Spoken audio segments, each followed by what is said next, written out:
இந்த காணொளியை பார்க்க வந்த அன்பர்கள் பெரும்பாலும் வள்ளல் மீடியாவில் அண்ணன் பாரிசாலன் எஸ்ஐஆர் குறித்த காணொளியை பார்த்தவர்களாக இருப்பீர்கள். இல்லையெனில் தயவு செய்து சென்று பாருங்கள். தமிழ்நாட்டில் இருக்கிற நம்ம யாருக்குமே ஓட்டு போடுற உரிமையே இல்லைன்னு சொன்னா நம்புவீங்களா? இந்த நேரம் வரைக்கும் நமக்கு எல்லாருக்கும் ஓட்டுரிமை என்பது பறிக்கப்பட்டு விட்டதாக கருதுகிறோம் அப்படிங்கிறத சொல்றாருல்ல, அதுக்கு நான் உடன்படுகிறேனா என்றால் ஆமாம். அந்த பவர்ஃபுல்லான ஆயுதத்தை நம்ம கையில் எடுக்கணும். அந்த ஆயுதம் வேற எதுவுமே இல்லை, ஓட்டு, வாக்கு, ஜனநாயகம். அது இருந்தால் தான் நம்ம அந்த வெற்றியை நோக்கியே நம்மளால பயணிக்க முடியும். அதுதாங்க பிரச்சனையே. ஓட்டு, வாக்கு, ஜனநாயகம். ஓட்டு யாரோட ஓட்டு, வாக்கு யாரோட வாக்கு? இது யார் பண்றாங்க அப்படின்றது நான் தான் சொல்லி தெரிய வேணும்னு. அதை சொல்லுங்க சார், கொஞ்சம் பாஸ் பண்ணுங்க. அதை நீங்க தான் சொல்லணும். அவர் எப்போ பார்த்தாலும் இந்த மாதிரி ஒன்று எதுக்கு இந்த மாதிரி எதுக்கு உங்களுக்கு கால் எதாவது நடுக்குதா? எனக்கு புரியல. திமுக எதிராக தான் அரசியல் பேசுறீங்க. அதை நான் சொல்லி தான் தெரியல, எனக்கு தெரியல. சொல்லுங்க. நீங்க திமுக வாயில வரணும். இன்னொன்று ஆக்சுவலாக திமுகவுக்கு இது சம்மந்தமே கிடையாது. திமுக வந்து தேர்தலில் இவங்களை நியமனம் பண்ணிட்டு உட்காந்துட்டு இருக்கு. மேபி இன்ஃப்ளூயன்ஸ் பண்ணலாம், அது காசு கொடுத்து இன்ஃப்ளூயன்ஸ் பண்ணால் தான் உண்டு. சரி, நான் என்ன கேட்குறேன், அவ்வளோ கரெக்டான ஒரு சிஸ்டத்தை நம்பிக்கிட்டு நான் தமிழனா இல்லையா, இந்த நாட்டோட எதிர்காலமே அவங்க கைக்கு போகுதுன்னா ஒரு கரெக்டான சிஸ்டமாக இருக்குல்ல இன்றைக்கி இருக்கக்கூடிய கவர்மெண்ட் சிஸ்டம். இதை நம்பிக்கிட்டு நீங்கள் ஒட்டுமொத்த எதிர்காலத்தையும் அரசியலும் கொண்டு போய் உள்ளே வைக்கிற. ஆல்ரெடி எலக்ட்ரானிக் நான் சொல்கிறேன், பிஜேபி ஜெயிச்சிருச்சுங்க, பிஜேபி தான் ஜெயிக்கும். நீ எலக்ட்ரானிக் வாக்கு எந்திரத்தை வச்சுட்டு நீ அரசியல் பண்ணிட்டு இருந்தீங்கன்னா, நீ சொல்கிறேன், நீ எவனா வேணா இருந்திருக்கோ. நீங்கள் ராமனே வந்து கண்டெஸ்ட் பண்ணாலும், பிஜேபிக்கு எதிராக கண்டெஸ்ட் பண்ணாலும் ராமன் தோத்து தாயா போவார் எலெக்ஷன். இது வந்து எலக்ட்ரானிக் வாக்கு எந்திரத்தை வச்சுட்டு இருக்க வரைக்கும் எத்தனை பேர் வந்து உங்ககிட்ட வந்து சொல்ல முடியும் எலக்ட்ரானிக் வாக்கு எந்திரத்தில் வந்து முறைகேடு பண்ண முடியும் எத்தனை பேர் சொல்ல முடியும்? பண்ண முடியாதுன்னு இவங்க விளக்கம். பண்ண முடியும், இது உங்களுக்கும் தெரியும். எப்படி இதை செய்யணும், அதில் சில கன்சர்ன்ஸ் இருக்குன்னு சொல்லிட்டு அந்த கன்சர்ன்ஸ் கரெக்ட். அவர் சொல்கிற கன்சர்ன்ஸ் உண்மையிலேயே நான் வரவேற்கிறேன். என்ன கன்சர்ன்ஸ்? இந்த முகவர்கள் நம்ம வீட்டுக்கு வரும்போது, அந்த அதிகாரிகள் நம்ம வீட்டுக்கு வரும்போது நம்ம அங்கே இல்லைன்னா என்ன பண்ணுறதுன்னு கேட்குறாரு. அவன் என்ன பண்ணுறது? நீங்கள் தமிழ்நாட்டில் வாக்காளராக இருக்க மாட்டீங்க, வேற என்ன? இப்போ நீங்கள் ஆன்லைனில் பதிவு பண்ணுறீங்க, எல்லாம் பண்ணுறீங்க, சரி ஓகே, இதெல்லாம் நீங்கள் விண்ணப்பிக்கிறீங்க. அவங்க வரும்போது நீங்கள் இல்லை அப்படின்னா உங்களோட விண்ணப்பம் என்னவாகும்? இதுக்கு எக்ஸ்பிளேஷன் அவங்க கொடுத்துருக்காங்களா? இப்போ வாக்காளர் முகவரோடைய இதை வந்து நீங்கள் பதிவு பண்ணி வச்சுக்கோங்க, அவங்க ஃபோன் நம்பர் வச்சுக்கோங்க, யார் உங்களோட பூத் லெவல் ஆஃபீஸர் அப்படிங்கிறத அவங்க எடுத்து வச்சுக்கோங்க, அவர்கிட்ட நம்ம கம்யூனிகேட் பண்ணணும் அப்படிங்கிறாங்க.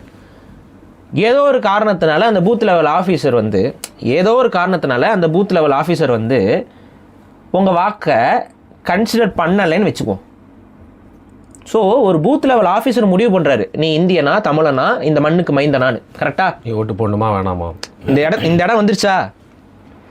இந்த ரைட்ஸ் வந்து அந்த பூத் லெவல் ஆஃபீஸருக்கு இருக்கா? அதாவது இந்தியன் கான்ஸ்டியூஷனில் நீ இந்த மண்ணின் குடிமகனா இல்லையாங்கிறத ஜட்ஜ் பண்ணுறது யார்? இப்போ பூத் லெவல் ஆஃபீஸர். இந்த ரைட் இது எப்படி எலெக்ஷன் கமிஷனுக்கு இது வந்துச்சு? எலெக்ஷன் கமிஷனுக்கு அந்த அந்த அந்த உச்சபட்ச அதிகாரம் எப்படி வந்துச்சு? ஹங்கேரி அண்ட் போலந்து இந்த இரு நாடுகள்லையுமே சுதந்திரமாக இருந்த நீதித்துறை, இண்டிபெண்டன்ட் ஜுடிஷியரியில் இருக்கக்கூடிய முக்கியமான அந்த பதவிகள், அதாவது உயர்த்த பதவியில் இருக்கக்கூடிய தலைமை நீதிபதி, ஓகே, அவங்களாக நம்முடைய கட்சிக்காரங்களை உட்கார வச்சுட்டா நாம இஷ்டத்துக்கு அந்த ஜுடிஷியரியை ஆட்டி படைக்கலாம் அப்படின்னு பாசிச அரசுகள் கடந்த காலகட்டத்தில் செயல்பட்டு இருக்காங்க. இதுக்கு ஹங்கேரி அண்ட் போலந்துங்கிற 2 ஜனநாயக நாடுகளே உதாரணம். ஜனநாயகம் தலைத்து நிற்கின்ற நாடுகளில் கூட இந்த ஜுடிஷியரியை மட்டும் மாத்திட்டா போதும், அந்த ஜுடிஷியரி தனக்கு ஆதரவாக செயல்படும். ஸோ இன்னைக்கு இந்தியாவுடைய ஜுடிஷியரி ஒரு இண்டிபெண்டன்ட் ஜுடிஷியரியாக செயல்படவில்லை என்பது என்னுடைய வெளிப்படையான குற்றச்சாட்டு. இதுக்காக வந்து இந்த நீதிமன்ற அவதி வழக்கு போட்டாலும், ஜெயிலில் என்ன போட்டாலும், தூக்கு தண்டனையே கொடுத்தாலும் அதை பற்றி நான் வந்து கவலையப்பட மாட்டேன். அதை எதிர்கொள்ள தயாராக இருக்கிறேன் என்பதை நீதித்துறைக்கு சவாலாகவே சொல்றேன். எந்த கவலையும் எந்த பயமும் எனக்கு கிடையாது. இது வரைக்கும் 50 பேர் உச்சநீதிமன்ற தலைமை நீதிபதிகளாக வந்திருக்காங்க. அந்த 50 பேர்ல 10 பேர் பாம்பே ஹைகோர்ட்டை சேர்ந்தவங்க. இது கொஞ்சம் ஓவர் ரெப்ரசன்டேஷன் மாதிரி தான் எனக்கு தோணுது. இன்னொன்று, ஜுடிஷியரியில் இன்னொரு பிரச்சனையும் தலை தூக்குது. பிராந்திய சமநிலை கெடுது அப்படிங்கிற விஷயத்த அண்மையில் உச்சநீதிமன்ற தலைமை நீதியாக வருவாங்க டிவி நாகரத்னா அவர்கள் ஒரு 30 நாள் அநேகமாக உச்சநீதிமன்ற தலைமையாக வரப்போறாங்க அப்படிங்கிறது அவங்களுடைய டென்யூர் வந்து கணக்கிடப்பட்டிருக்கு. அவங்க சொல்றாங்க பிராந்திய சமநிலை கெடும் விதத்தில் இவங்க கொலிஜியத்தில் இருக்கக்கூடிய தேர்வுலாம் நடக்குது. அதாவது குஜராத்தில் இருக்கிறவரை அடுத்து இன்னொரு ஸ்டேட்டுக்கு உயர்நீதிமன்ற நீதிபதியாக நியமிக்கிறாங்க. நியமிச்ச உடனே அவர் அப்படியே உச்சநீதிமன்ற நீதிபதியாக எலிவேட் பண்றாங்க. என்ன எலிவேஷன்? தொடர்ந்து ஒரே மாநிலத்துல இருந்து உச்சநீதிமன்றத்துல தலைமை நீதிபதிகள் வராங்க. இது பிராந்திய சமநிலையை கெடுக்கும் அப்படின்னு அவங்க டிசைன் நோட் வெளியிட்டாங்க. அப்ப இவ்வளவு கேடான விஷயங்களை உச்சநீதிமன்றம் செய்யுதுன்னா உச்சநீதிமன்றம் இண்டிபெண்டாக யாருக்கும் சார்பற்ற விதத்தில் இயங்குதுங்கிற நான் எப்படி நம்புறது? ஓகே, ஸோ இதுதான் அந்த குற்றச்சாட்டினுடைய அடிப்படை. இது போக நம்ம இந்த தேர்தல் ஆணையத்துடைய பிரச்சனைகளுக்கு வந்தோம்னா கடந்த காலகட்டங்கள்ல தேர்தல் ஆணையர்களை நியமிக்கக்கூடிய சட்டம் சரியான இடத்துக்கு வந்தீங்க. அதை உச்சநீதிமன்றம் என்ன சொல்லுது? உச்சநீதிமன்றம் தீர்ப்பு கொடுக்குது, அதை மத்திய அரசை நீ இயற்றிக்கொள்ளலாம். இந்த தீர்ப்பு கொடுத்தவரை எனக்கு தெரிஞ்சு டி. சந்திரசூட் தான் என்னுடைய நினைவு. ஓகே ஐயா எல்லாத்தையுமே இந்தாங்க கொடுத்துட்டு தான் போயிருக்காப்ல. ரொம்ப தாராள மனசுடையது. அதாவது ஒரு சித்பாவ பிராமணர் தீர்ப்பு கொடுப்பாப்ல, இன்னொரு சித்பாவ பிராமணர் வந்து எல்லாத்தையும் இயக்குவாப்ல. RSS அவங்க சித்பாவா இவங்க சித்பாவா அப்படிதான் கனெக்ட் பண்ண வேண்டியது. ஓகே. ஸோ எல்லா கேடுகளுக்கும் மூல காரணம் அவங்கள தான் இருக்காங்க. இன்னைக்கு இருக்கக்கூடிய தேர்தல் ஆணையர்கள் முழுக்க இந்த பாஜகவிற்கு ஆதரவாக போயிட்டாங்க. தேர்தல் ஆணையத்துடைய சார்பிலேயே நீங்க சொன்ன மாதிரி நிறைய விஷயங்களை வரையறுக்கலாம். கர்நாடகா சட்டமன்ற தேர்தல் நடக்கும்போது ஓபிசிகளுடைய ரிசர்வேஷன் எடுத்து முஸ்லீம்களுக்கு கொடுத்துருவாங்க அப்படின்னு சொல்லிட்டு ஒரு காக்கா முட்டை மாதிரியான ஒரு கார்ட்டூன் சின்ன ஒரு எலெக்ஷன் ஃபிலிம் அது போட்டாங்க. அதே மாதிரி இன்னொரு ஃபிலிம் வெளியிட்டாங்க. அதுல வந்துட்டு உங்க வீட்டையே பிடிங்கி கொடுத்துருவாங்க. நாடாளுமன்ற தேர்தல் காலகட்டங்களில் ஒரு வீட்டுக்குள்ள வந்து முஸ்லீம்கள் எல்லாரும் வந்து குடியேற மாதிரி எல்லாம் காட்டினாங்க. ஒடிசா தேர்தல் சமயத்துல நம்முடைய தமிழர் பண்பாட்டை கேவலப்படுத்தும் விதத்துல இவங்க ஷார்ட் ஃபிலிம் வெளியிட்டாங்க. பிஜேபி நான் சொன்னது எல்லாமே பண்ணது பிஜேபி.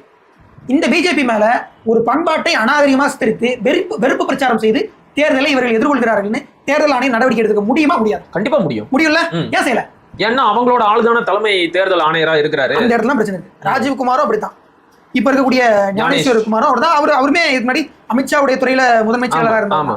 சோ இப்படி முழுக்க கேடு கெட்டவர்களை அந்த பதவியில உட்கார வச்சிட்டாங்க.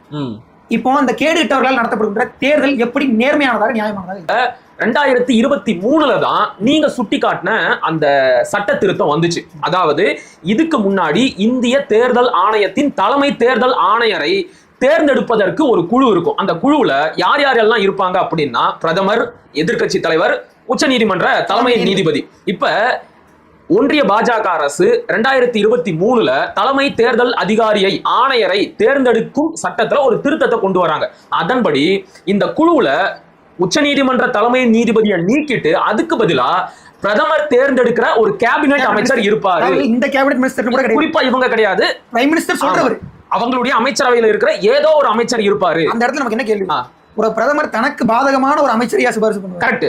கரெக்டா சொல்லிட்டேன். இப்ப பிரதமர் கை காட்டுற ஒரு கேபினெட் அமைச்சர் அந்த குழுவுல இருப்பாரு. அப்படி இந்த சட்ட திருத்தத்திற்கு பிறகு பிரதமரால் கை காட்டப்பட்ட கேபினெட் அமைச்சர் யாரு? அமித்ஷா.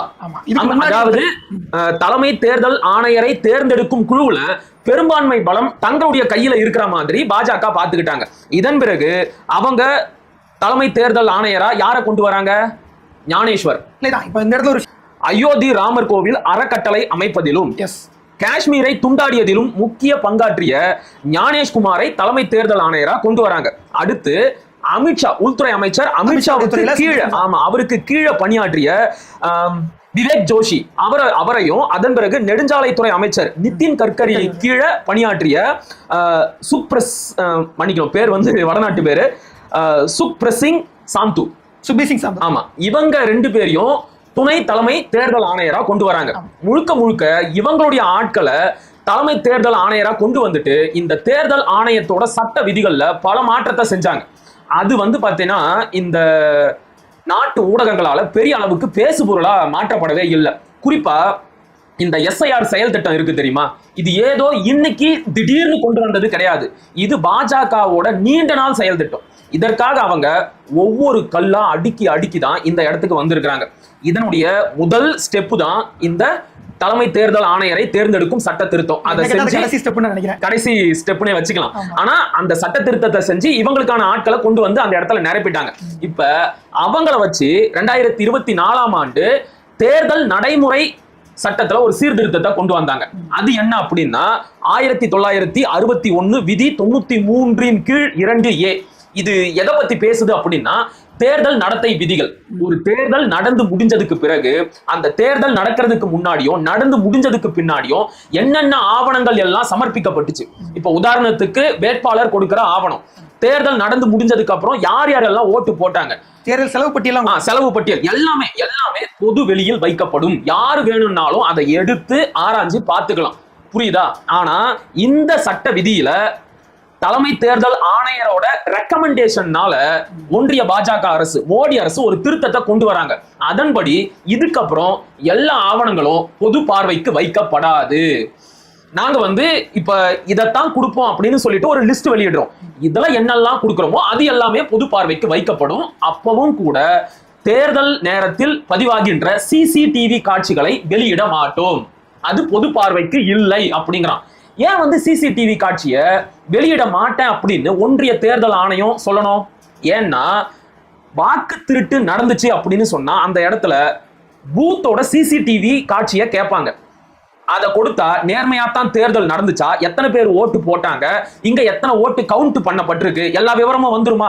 அது தெரிஞ்சிடக்கூடாது என்பதற்காகத்தான் இந்த சட்ட திருத்தத்தையே கொண்டு வந்தாங்க. அதாவது ராகுல் காந்தி வாக்கு திருட்டை பத்தி பேச தொடங்கினது 2025 தான். ஆனா 2024 வாக்குச்சாவடிகள்ல இருக்கிற சிசிடிவி காட்சிகளை யாருக்கும் தரமாட்டோம் அப்படிங்கிற சட்ட திருத்தத்தை கொண்டு வந்துட்டாங்க. இப்ப ராகுல் காந்தி காட்டு கத்தா இந்த வாக்கு திருட்டை பத்தி கத்துனாலும் அவரால் இத சான்றுகளோட நிரூபிக்கவே முடியாது. அதற்கான சட்ட திருத்தத்தை இவங்க என்னைக்கோ கொண்டு வந்து நிறைவேற்றிட்டாங்க. நாம சென்சஸ் எடுப்பதை தள்ளி போட்டோம். ஏன்? கோவிட் காலகட்டங்களில் வீட்டுக்கு போய் சென்சஸ் எடுக்க முடியாது. கோவிட் முடிந்த பிறகு உலகத்தில் இருக்கக்கூடிய 193 நாடுகள்ல 145 நாடுகள் மக்கள் தொகை கணக்கெடுப்பை நடத்தி முடித்து விட்டன. 145 நாடுகள்.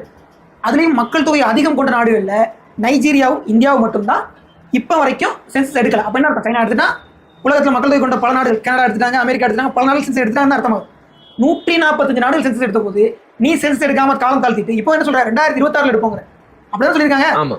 அப்படி சொல்லி காலம் தாழ்த்தி தள்ளி போட்ட நீ என்ன வெண்ணைக்கு 3 மாசத்துக்குள்ள எஸ்ஐஆர் எடுக்கணும்னு நினைக்கிறேன். இங்க ஒரே மாசத்துக்குள்ள எஸ்ஐஆர் முடிக்கணும் நினைக்கிறதுக்கான காரணம் என்ன? சோ இதுக்கெல்லாம் வந்து பாசிபிலிட்டியே கிடையாது. சென்சஸ் எடுப்பதை தாமதித்தவர்கள் எஸ்ஐஆர் எடுப்பதற்கு பறந்து கொண்டு திரிகிறார்கள்னா என்ன காரணம்னு மக்கள் புரிந்து. தேர்தல் நெருக்கத்துல வருது, அதுல ஏதாச்சும் ஃப்ராடு தனத்தை செய்ய முடியுமா அப்படின்னு திட்டமிட்டு பாஜக ஆதரவு ஓட்ட வாக்காளர்களுக்குமே நான் சொல்றேன், நீங்க இப்படிப்பட்ட ஒரு கட்சியை வந்து ஆட்சி கொண்டு வர நினைக்கிறது நியாயமே இல்லை. அப்படி பெறப்பட்ட நாளைக்கு நீங்களே பாஜக வேண்டாம் நினைச்சாலும் கூட அது வந்து அகற்ற முடியாது. அதான் சொல்றேன், அப்படி பெறப்பட்ட வெற்றி என்பது பிற்காலத்துல மிகப்பெரிய ஆபத்துகளையும் மக்கள் போராட்டங்களையும் கொண்டு வந்து சேர்க்கும். மக்களுடைய விருப்பத்திற்கு மாறான ஒரு ஆட்சி அங்க அமைஞ்சது அப்படின்னா நிச்சயமா அது மக்கள் போராட்டத்துக்கு தான் கொண்டு போய். இன்னைக்கு ஆசிம் முனீர் மாதிரி நாளைக்கு இந்தியாவில் வந்துட்டு ஒரு சர்வாதிகார ராணுவ தலைவர் உருவானாலும் ஆச்சரியப்படுறதுக்கு இல்ல. ஏற்கனவே அவர் இந்த நாடாளுமன்றத்தில் செங்கோலை தூக்கிட்டு உள்ள நுழைஞ்சாரு. அப்பவே எனக்கு ஒரு தோணுச்சு, என்னமோ மன்னருக்கு பட்டாபிஷேகமா இருக்கு. அதை நோக்கி தான் நகர்றாங்க. இப்ப ரஷ்யாவுக்கு ஒரு புதின் மாதிரி, சீனாவுக்கு ஒரு ஷி ஜின்பிங் மாதிரி, இந்தியாவுக்கு ஒரு மோடியை கொண்டு வரதுக்கான வேலை திட்டம் தான் இது எல்லாமே. இந்த எஸ்ஐஆர் பத்தி என்னுடைய இறுதி கருத்து என்ன அப்படின்னா, இந்த எஸ்ஐஆர் வேண்டாம் என்பதுதான் நம்முடைய கருத்து. காரணம் அப்படின்னா அதுக்கு இத்தனை சான்றிதழ் தேவை அப்படின்னு எஸ்ஐஆர் ஃபார்மே சொல்லுது, இந்திய தேர்தல் ஆணையமே சொல்லுது. இதுக்கெல்லாம் கஷ்டம் வைக்காம நீங்க, அதாவது பிற மாநிலத்துல இருந்த ஒருத்தன் தமிழ்நாட்டுக்கு வந்து குடியுரிமை வாங்குவதை எளிமைப்படுத்தி விட்டது யார் தெரியுமா? அதையும் நாம பேசாம கடந்து போக கூடாது. அந்த நல்ல காரியத்தை செஞ்சுட்டு போனது கருணாநிதி. ஆமா, 2011 கடைசியா ஆட்சியை விட்டு இறங்குறதுக்கு முன்னாடி யார் தமிழர் என்பது தொடர்பாக ஒரு வரையறையை வெளியிடுற மாதிரியும், தமிழ்நாட்டுல யார் யாரெல்லாம் எந்த காலகட்டத்திற்குள்ள குடியுரிமை பெறலாம் என்பது தொடர்பாக ஒரு சட்ட திருத்தத்தை கொண்டு வந்தாங்க. அந்த சட்ட திருத்தத்தின்படி பிற மாநிலத்தை சேர்ந்தவர்கள் தமிழ்நாட்டில் 2 ஆண்டுகள் தொடர்ச்சியாக வசித்தாலே அவர்களுக்கு தமிழ்நாட்டோட குடும்ப அட்டை, இருப்பிட சான்றிதழ் எல்லாமே கொடுக்கப்படும். அவர்களும் தமிழ்நாட்டை சேர்ந்தவர்களாக கருதப்படுவார்கள். இப்ப இந்த நடைமுறையை எளிமைப்படுத்தி விட்டுட்டு அந்த மகராசன், அந்த தமிழ் இன துரோகி போய் சேர்ந்துட்டாரு. ஆமா, இப்ப இங்க தமிழ்நாட்டுல இந்த கட்டிட வேலைக்காக வந்த கூலி தொழிலாளிகள் இந்த சட்ட திருத்தத்தை பயன்படுத்தியே ரொம்ப சுலபமா இருப்பிட சான்றிதழ், குடும்ப அட்டை, இது எல்லாத்தையும் வாங்கிட்டாங்க. இன்னைக்கு சுப்ரீம் கோர்ட் ஜட்ஜு நாளைக்கு ஏதோ ஒரு கேஸில் நீ இந்த நாட்டுக்கு உரியவன் அல்ல அப்படின்னு சொல்லிடுறதுக்கு சுப்ரீம் கோர்ட் ஜட்ஜுக்கும் கூட அதிகாரம் இல்லை. ஆனால் சுப்ரீம் கோர்ட் ஜட்ஜுக்கு தான் அந்த அதிகாரம் இல்லை, உங்கள் பூத் லெவல் ஆஃபீஸுக்கு இருக்கு. இப்போ பிஎல்ஓ ஆஃபீஸர் சொல்லி இந்த இவங்கெல்லாம் இருக்காங்கல்ல, இவங்கெல்லாம் யார் அப்படிங்கிறத அண்ணன் வந்து சொல்கிறாரு.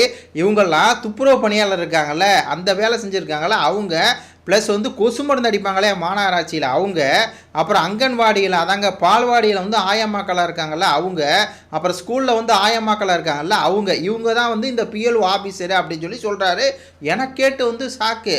அப்புறம் ஒன்று வந்து சொல்கிறாரு, இவங்களுக்கெல்லாம் வந்து என்ன நாலேஜ் இருக்கும், இந்த படிவத்தை அவங்க வந்து பூர்த்தி செஞ்சு அவங்க வந்து கொடுக்குற அளவுக்கு அவங்களுக்கு வந்து நாலேஜ் ஃபஸ்ட்டு இருக்குமா அப்படின்னா இருக்காது. அவங்களுக்கு ட்ரைனிங் கொடுக்கப்பட்டுச்சானா அதுவும் கொடுக்கல. திடீர்னு வந்து நவம்பர் 1 எல்லா வீட்டுக்கும் போங்க, இந்த மாதிரி இந்த ஃபார்மை கொடுங்க, ஃபுல்லாக பண்ணுங்க, திருப்பி கொடுங்க அப்படின்னு சொல்லி இந்த மாதிரி பிஎல்ஓ ஆஃபீஸு இவங்களை வந்து போட்டாங்க. இது வந்து தாந்தோன்றித்தனமானது. இதை வந்து இந்த பாஜக அரசு திரும்பி பெறணும்.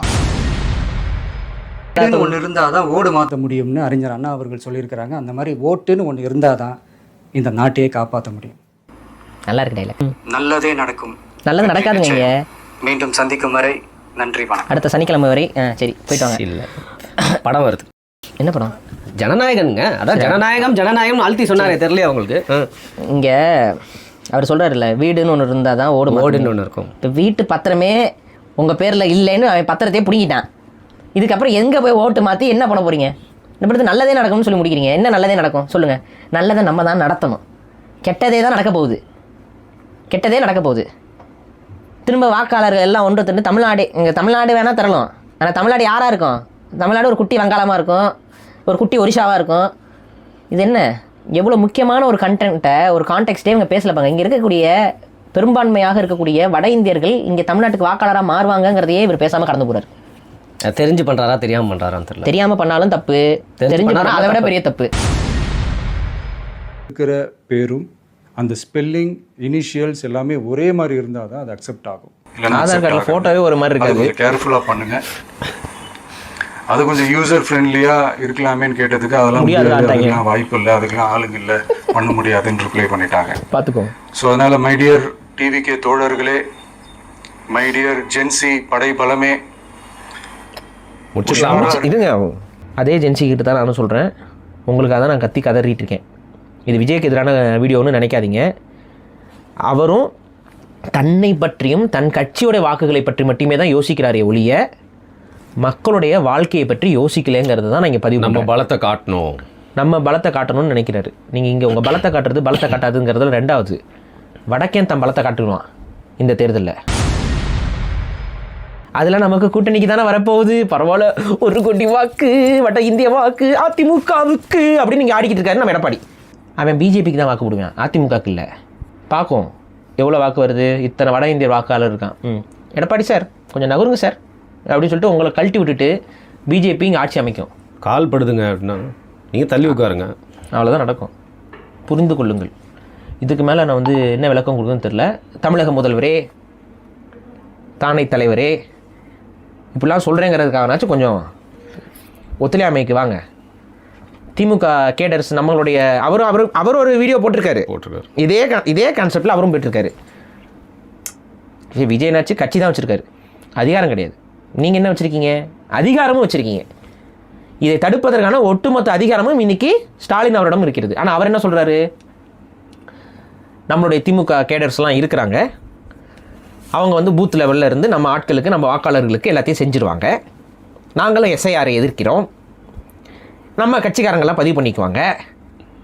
ஆனால் சில இப்போ பாமர மக்கள் அதில் பதிவு பண்ணுவாங்களான்னு தெரியல. அவரும் அப்படி தான் பேசி வச்சுருக்காரு. முறைகேடுகள் வரப்போகுதுன்னு தெரிஞ்சு, சூதாட்டம்னு தெரிஞ்சு அந்த சூதாட்டத்தில் விளையாடலாமா? இவ்வளோதான் விஷயம். எஸ்ஐஆர் சூதாட்டம்னு உங்களுக்கு தெரியுது. இது இவ்வளோ ஓட்டம் இருக்குது, அவ்வளோ பிரச்சனை இருக்குது, நாங்கள் அதனால தான் எதிர்க்கிறோம், அதனால் போய் பதிவு பண்ணுறோம், அதனால் போய் நாங்கள் பதிவு பண்ணுறோம். இது இஸ் இட் கரெக்ட்? இப்போ நான் அது கேட்குறேன், விஜய் கட்சியில் இருக்கிற நபர்களே நீங்களே கேளுங்க, இது சரியா? இது விஜய்க்கு மட்டும் நான் சொல்லலை, திமுகவுக்கும் நான் சொல்கிறேன். அதே கேவலமான அசிங்கமான வேலையை தான் பண்ணிகிட்டு இருக்கு. திமுக கடுமையாக எதிர்க்கும், பதிவு பண்ணுங்க. என்னையா இது? எதிர்க்கிற, சரி ஓகே, அடுத்து பதிவு பண்ணுங்க. இது என்ன ரெண்டு ஒரே, இது ஒரு சென்டென்ஸ்ல நீ எப்படி பேச முடியுது? சரி, இது இரட்டை நிலைப்பாடாக இருக்குது. இது குறித்து அதிக லெவலில் கம்முன்னு இருக்க எடப்பாடி பழனிசாமி போன்ற தலைவர்கள்லாம் என்ன சொல்லுவீங்க? வரேன், இது கம்முன்னுலாம் இல்லை, ஆதரிக்கிறாங்க. ஏடிஎம்கே இதை ஆதரிக்கிறாங்க. இப்போ இந்த பாரு டே, எடப்பாடிகிட்ட காசு வாங்கிட்டான் பாரின்னு எழுதுகிற கமெண்ட்ஸே வா இந்த வரிசைக்கு உட்காரு. இப்போ இந்த பார் உட்கார சொல்லு. இந்த எல்லாம் வரிசையாக உட்காண்டிங்களா, எல்லாம் ஆஜராயிட்டீங்களா, கை தூக்குங்க. இப்போ நான் வரேன். தமிழ்நாட்டு மக்கள் மீது எடப்பாடி பழனிசாமிக்கு, அதிமுகக்கு ஒரு மயிரளவு அக்கறை இருக்கா? ஆதரவு, இதுக்கு ஆதரவு. போலி வாக்காளர்கள் இருக்கிறாங்க, அதனால இருக்கிற வாக்காளர்லாம் இல்லை. புதுசாக எழுது கணக்க. கொஞ்சமாவது உங்களுக்கு இந்த மக்களின் மீது பற்று இருக்கா? பாமக இல்லை, அன்புமணி. பாமகன்னு பொதுவாக சொல்ல முடியாது, ஏன்னா ராமதாஸ் ஒரு பக்கம் நிற்கிறாரு, அன்புமணி ஒரு பக்கம் நிற்கிறாரு. அன்புமணி ராமதாஸ் ஆதரிக்கிறார். உங்களுக்கு பொதுவாக தமிழக மக்கள்னு சொல்ல முடியாது, சரி அட்லீஸ்ட் குறைஞ்சபட்சம் வன்னிய மக்கள் மீது ஏதாவது அக்கறை இருக்கா உங்களுக்கு? பிஜேபி கூட கை கட்டிட்டு இருக்கக்கூடிய சமூக அமைப்புகள், உங்களுக்குலாம் வெக்கமா இல்லை? தமிழ் சாதி அமைப்புகள் இருக்குல்ல, பிஜேபி கிட்ட போயிட்டு உட்காந்துட்டு இருக்காங்க. வெக்கமா இல்லை உங்களுக்குலாம்? என்ன கேள்வி? ஓ அரசியலே போச்சுடாங்க. உன் அரசியலே பெப்ப. இனிமேது உன் ஊருக்காரன் இனிமேல் உன் ஊருக்கு வந்து வாக்கு போட முடியாது. உன்னை மதிக்க மாட்டான் இனிமேல் பிஜேபி. அவன்லாம் எங்கெங்கே போய் செட்டில் ஆனா அவன் அங்கங்கே தான் வாக்கு போடணும். நீ என்ன அரசியல் பண்ணுவ? நம்ம ஊருக்காரே எல்லாம் வெளியூருக்கு போய் செட்டில் ஆகிட்டாயா? அவெல்லாம் அந்த ஊரில் தான் வாக்கு போட முடியும். உன் ஊரில் ஒருத்தனும் இல்லை. இப்போ உன் ஊரில் யார் இருப்பா? அதான் நீ வேலைக்கு ஆளுகளை கூட்டு வந்து உட்கார வச்சிருக்கியே. அதான் ஞாபகம் இருக்கா? நெல் நடுறதுக்கு வந்த வங்காளிகள். என்னாச்சு? பெங்காலி பாட்டு. ஐயோ, இது பெங்காலி பாட்டா? அப்படின்னு நம்ம சொல்லிக்க வேண்டியதான். இந்த மாதிரி மியூசிக்கில் பாடுறானா இல்லையா? அவன் பாடிட்டு இருக்கான்ல, அவன் தான் இனி ஆள். அவன் ஜாதியில் போய் பொண்ணு கூட பொண்ணு எடுப்போ. போடா போய் இனிமேல் அங்கே தான் பொண்ணு கொடுக்குற, பொண்ணு எடுக்கிற. ஏன்னா அவன் தான் உன் ஊருக்காரன். நீ உன் ஊருக்காரன் இல்லை. ஏன்னா நீ தான் வெளியே வந்து செட்டில் ஆகிட்டில, சென்னையில் வந்துட்டில. நீ சென்னைக்காரன். நீ துபாய் போனீங்கன்னா துபாய்க்காரன். துபாய் ஷேக். நீ அங்கே போய் ஹலமதி ஹபீபோ நாடு. இவன் இங்கே வந்து இவன் இங்கே இந்த மண்ணின் மேந்தனா மாறிடுவான். அறிவு வேண்டாம். நான் தான் சொன்னேனடா, படித்து சொன்னேனடா உங்ககிட்ட. நயவஞ்சகனுங்கடா அவனுங்க. அவன் மதத்தை தூக்கிட்டு வந்து அவனை கருவறுக்கிறான்டா. அவன் அவனை அழிக்க வரான்டா. அவன்கிட்ட போய் உரிமையை பறி கொடுத்துறாதான்னு எவ்வளோ முறைடா சொல்ல முடியும் தமிழ் தேசியவாதிகள்? குடிவற்றுமை பேசு. அவன் உன்னை வந்து புறானான்னு சொல்லி உன்னோட உரிமையில கை வைப்பான்னு சொல்லிக்கிட்டு இருந்தோம்ல இல்லையா? இந்த வந்துட்டான்ல. நீ என்ன இனிமேது வெக்கம் இல்லாமல் உங்களோட தனி மனித வளர்ச்சிக்காகவும் சமூகத்தை காவு கொடுக்குறியே. இல்லை என்ன சமூக லீடர்ஸ்? துரோகி. அத்தனை பேரும் பிஜேபிக்கு சப்போர்ட்டாக நீங்கள் போய் நின்றுட்டு இருக்க அத்தனை பேரும் எஸ்ஐஆர் வந்துருச்சுன்னா இந்த சமூகத்துக்கு துரோகம் செய்த நபர்களாக தான் நீ நிற்ப. நம்ம பேசிட்டு இருக்க அத்தனை அரசியல் அழியுது எஸ்ஐஆரில். ஸோ தமிழ் தேசிய அரசியலுக்கு ஒரு பெரிய அழிவு தான். பாதிப்பு இல்லை, அழிவு. என் கேம். அவெஞ்சர்ஸ் என் கேம் மாதிரி இது என் கேம். தமிழ்நாட்டு அரசியலுடைய என் கேம். சரி, இவங்க 3வது முறை அந்த ஆட்சியில் இருக்கும்போது பிளான் பண்ணி சூப்பராக பண்ணிட்டாங்க, எக்ஸிக்யூட் பண்ணிட்டாங்க. அது முடிஞ்சிருச்சு. என்ன பண்ண முடியும்? அதான் வடக்கத்திக்காரன் தமிழ்நாட்டுக்காரன் ஆகிட்டாங்க எஸ்ஐஆரில். ஒரே வாய்ப்பு இருக்கு, ஒத்துழையாமை இயக்கம். அந்த அவ்வளோ பெரிய இயக்கத்தை ஒரு ஆள் பண்ண முடியாது, ஒவ்வொருத்தரும் பண்ணணும். குறைஞ்சபட்சம் இந்த காணொலி பரப்புங்க. இந்த தாட் ப்ராசஸில் இருக்கவங்க ஒத்துழையாமையை கையில் எடுங்க. பழகினவங்களுக்கு பழகாதவங்களுக்கு எல்லாருக்குமே, வடக்கத்திக்காரனுக்கு, பெங்காலிகளுக்கு, வங்காளிகளுக்கு, விர்ச்சுவல் வாரியர்ஸ் அவங்க வீட்டுக்கு கட்டுரை தொழில் செஞ்சுக்கிட்டு இருப்பாங்க, அவங்கக்கிட்ட போய் கொடுங்க ஃபார்மை. விர்ச்சுவல் வாரியர்ஸ் சொல்லுங்கள், எல்லாருக்கும் போய் இது கொடுங்க. நீங்கள் போய் கொடுங்க, மூஞ்சில் பானை வச்சு துப்பம் ஒருத்தன் தொடச்சிட்டு போய் கொடுங்க ஃபார்மை. அதுதானே நடக்கும். பேசினாரா இந்த ஒட்டுமொத்த வீடியோவில் இதெல்லாம் பேசியிருக்காப்லையா? ஃபார்மை கொடுங்கங்கிறீங்க, கொடுக்காதீங்கிறீங்க, அப்புறம் ஆன்லைனில் டவுன்லோட் பண்ணுங்கிறீங்க. என்ன இன்னும் எலக்ட்ரிசிட்டி போகாத ஊர் கிராமம் இருக்குதுங்க தமிழ்நாட்டில். பழங்குடி மக்களோட நிலைமை என்ன? எவன் போய் கொடுப்பான்? சொல்லு நீ. கொல்லிமலையில் ஒரு ஓரத்தில் ஒரு கிராமம் இருக்குது, எவன் போய் ஃபார்ம் கொடுப்பான்? சொல்லு. இதுக்கெல்லாம் என்ன பதில் இருக்குது? அவங்க அதெல்லாம் ஃபில் பண்ணி கொடுக்கணும். எழுத படிக்கவே தெரியாது அவங்களுக்கு. என்ன பண்ணலாம்? அவங்களுக்கு வாக்குரிமை இல்லை. அவங்களாம் இந்தியர்களே கிடையாது. எதிர்க்க வேண்டியதை எதிர்த்து பழகுங்கப்பா. இரிட்டேட் ஆகுது நீங்கள் பண்ணுற அரசியல். உங்களுக்கு வாக்கு வேணும், அது வாழ்க்கை வேணும்யா மக்களுக்கு. மக்களோட வாழ்க்கையை ப்ரையாரிட்டி பண்ணுங்கய்யா, வாக்கை ப்ரையாரிட்டி பண்ணாதீங்க. நான் ஒன்று சொல்கிறேன், தெளிவாக புரிஞ்சுக்கோங்க. எல்லா அரசியல்வாதிகளும் தெளிவாக புரிஞ்சுக்கோங்க. நீங்கள் எவ்வளோ வாக்கு வாங்குங்கிறது முக்கியம் கிடையாது. இந்த மக்களுக்காக எவ்வளோ உழைக்கிறீங்கிறது தான் முக்கியம். அது இன்றைக்கி அந்த மக்கள் உணரலைனாலும் என்றைக்காவது ஒரு நாள் உணர்வான். அன்றைக்கி நீங்களே இல்லைனாலும் கூட அன்றைக்கி உங்கள் பேர் இருக்கும். நான் அதை தான் சொல்கிறேன். நீங்கள் அரசியல் இப்போ நம்ம கூடலாம் வந்து அரசியல் பேசணும்னு நினைக்கிற ஒவ்வொருத்தரும் இதை மனசில் பதிவு பண்ணிக்கோங்க. நம்ம ஜெயிப்போமா தெரியாது, நான் இருப்போமா தெரியாது, ஆனால் நாம் இந்த மக்களுக்காக வாழ்வோம். வாழ்கிற காலத்துக்கு நம்மளால் முடிஞ்ச வரை இந்த மக்களுக்காக உண்மையாக நிற்போம். இப்போ இந்த மாதிரி பேசுகிறதுலாம் வந்து சாதாரண விஷயம் இல்லை. ஒரு மீடியாவில் இந்த மாதிரிலாம் பேசுகிறது எவ்வளோ கிரிட்டிக்கலான ஒரு விஷயம். தேர்தல் ஆணையத்தோட பவர்லாம் என்னன்னு எங்களுக்கு தெரியாமலாம் கிடையாது. பட் தப்புனா தப்புயா, சொல்ல கற்றுக்கோங்க. தப்புனா தப்பு, இதில் மாறாதீங்க. இது ஆபத்து நமக்கு. தமிழர்கள் என்றாலே அதில் ஒரு பெருமை இருக்கும். நம் முன்னவரின் கலை, அறிவியல், இலக்கியம் என்னென்ன.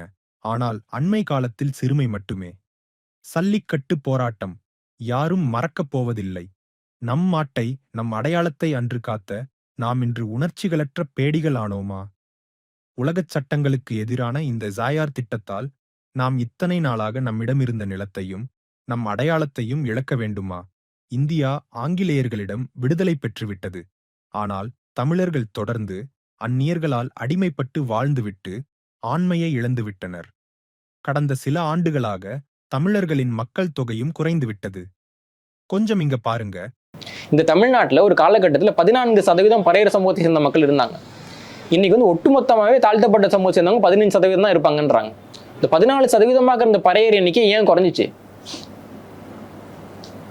ஒரு காலகட்டத்தில் வந்துட்டு இங்கே வந்து பெரிய அளவில் குடும்ப கட்டுப்பாட்டு திட்டம் முன்வைக்கப்பட்ட காலகட்டத்தில் தான் ஒரு தாழ்த்தப்பட்ட சமூகத்தை சேர்ந்த ஒரு பெண் அமைச்சர் வந்து சுகாதாரத்துறை அமைச்சரெல்லாம் இருந்தாங்க. அவங்க வந்து அமைச்சரை விட்டு வெளில போனாங்க. அவங்க வந்து ஒரு குற்றச்சாட்டு என்னன்னா, குறிப்பிட்ட சமுதாய சேர்ந்தவங்க மேலே தான் வந்துட்டு இது அதிகமாக திணிக்கப்படுது, மக்கள் தொகையில் அவங்க நாளைக்கு குறைஞ்சிருவாங்க அப்படின்னாங்க. அவங்களை நீக்கினது திமுக. இன்னைக்கு அவங்க சொன்னது நடந்திருக்குது.